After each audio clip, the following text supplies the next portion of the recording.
Hey, it's Adam again, and welcome back to my garage. The day before the first track day of the year, and the pedal is still nice and spongy on the E21. I think what happened is the master cylinder ended up losing all the fluid in the front brake circuit when we were doing the front brakes because of all the time we spent trying to get those 4 pots to work and the mismatch that we found on the other side. So we're going to go ahead and do a bench bleed, but leave the master cylinder in the car and go through that. I've done this on my Sonoma before to help bleed when I put a new proportioning valve in there, and we're going to see if we can get the master cylinder to clear all the air out just in time for track day tomorrow. All right.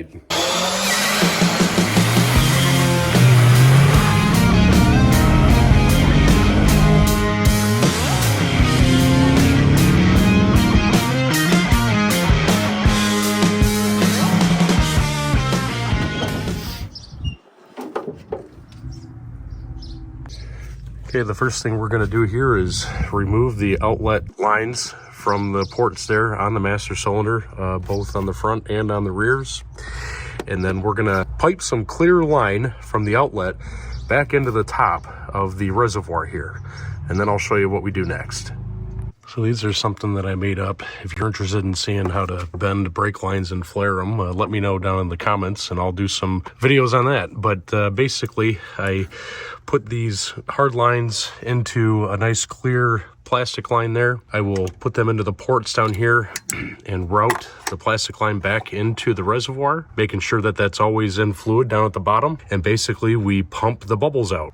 And then as you pump it, effectively the bubbles get pushed out, but it sucks the fluid back in, and you want to get it to the point of where that entire line is full of fluid there, and that way you know the entire circuit in the front there is full of fluid. There is line number 1. All right, so we got the lines routed back in there. We're going to go ahead and top this off with fluid, and then we're going to start the bleeding procedure here. What we're going to do next is get inside and pump. You'll see fluid come out here, up a little bit, and then back down. Should be seeing bubbles come out with it too the first few times until eventually we get that line solid there.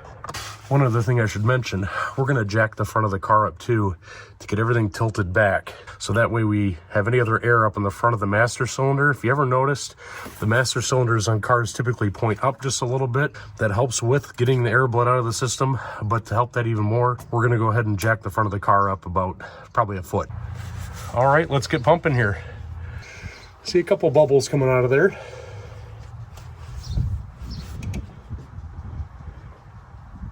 And then we let it out slowly. Let those bubbles come up to the top.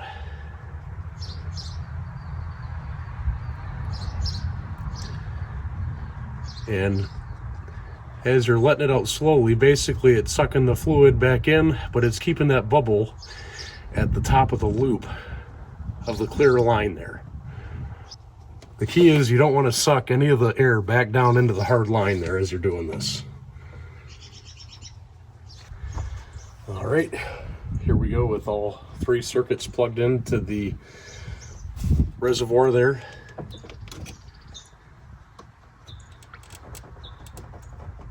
And I forgot to take my flip-flop off again. But you can see that rear line is pretty good, so we had quite a bit of fluid in that one, and in our front lines we still got a little bit of work to do here.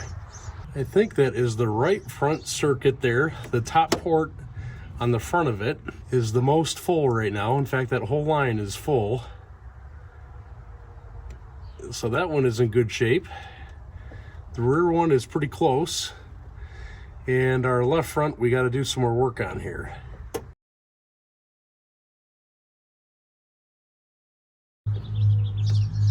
Get this bubble to come up to the top there. There we go. That's our rear circuit there.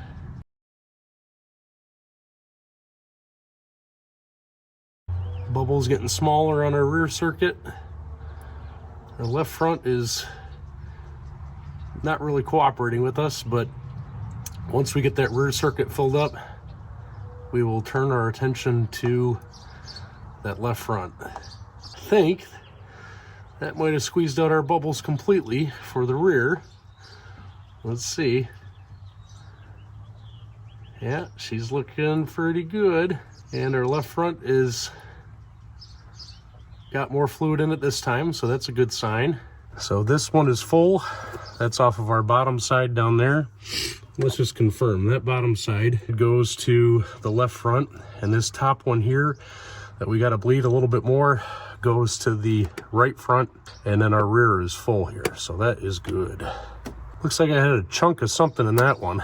That's not a good sign, but we're gonna flush this out nonetheless.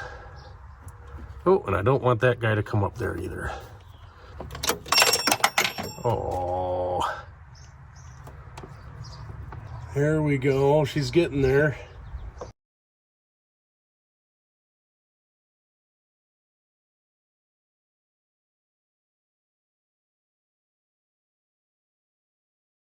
All right, so we got this one little bubble here, but that's not going back down into the circuit, and we're not getting any bubbles sucked up on the back side of this. So I would say our master cylinder is full. No other bubbles come out of the lines. So we're gonna go ahead and reconnect all of our lines to their original spot. And I'm probably gonna check all the corners again too, but let's go ahead and get this thing buttoned back up. Boy, that was rough. But the key is we didn't drain out our master cylinder reservoir here. All right, we're gonna go ahead and top this guy off and check each of the corners, see if there's any other remaining bubbles in at the corners. Sometimes a little bit of air will get in here when you take these lines on and off, as was the case with my Sonoma. When I put these back on, the pedal had basically stiffened right up. So I think with this one, we may still have to do a little bit of bleeding at the corners, but at least now we know the master cylinder is completely full. All right, let's give this pedal a shot down here. Now, I would say it's, you know, she's stiff about maybe 1.5 inches, 2 inches into travel there. That's not too bad. We're gonna go ahead and check the corners here. All right, everybody, so I gave the power bleeder another chance. Pedal feels okay. We're gonna see how it's gonna go. This is as good as it's gonna get. I've run 2 bottles of pretty expensive fluid through there, so I gotta believe we're flushed by now, but we're gonna go ahead and take it for a test drive. And there was one other thing I forgot I need to do.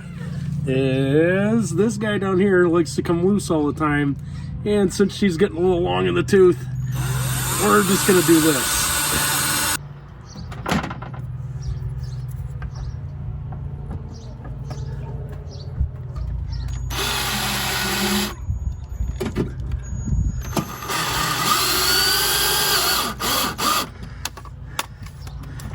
There we go, good as new. All right, this time I think we got it. Brakes feel really good. We're gonna go ahead and break them in, and I'm actually gonna be driving the car to the track tomorrow. I don't have a trailer to borrow for the time, so hopefully she makes it out to the track. We'll do a nice 100-mile shakedown on it, and if anything goes wrong on the way there, well, we'll try to fix it at the track, or we'll just leave the car on the side of the road. I don't know. Oh yeah, she feels good.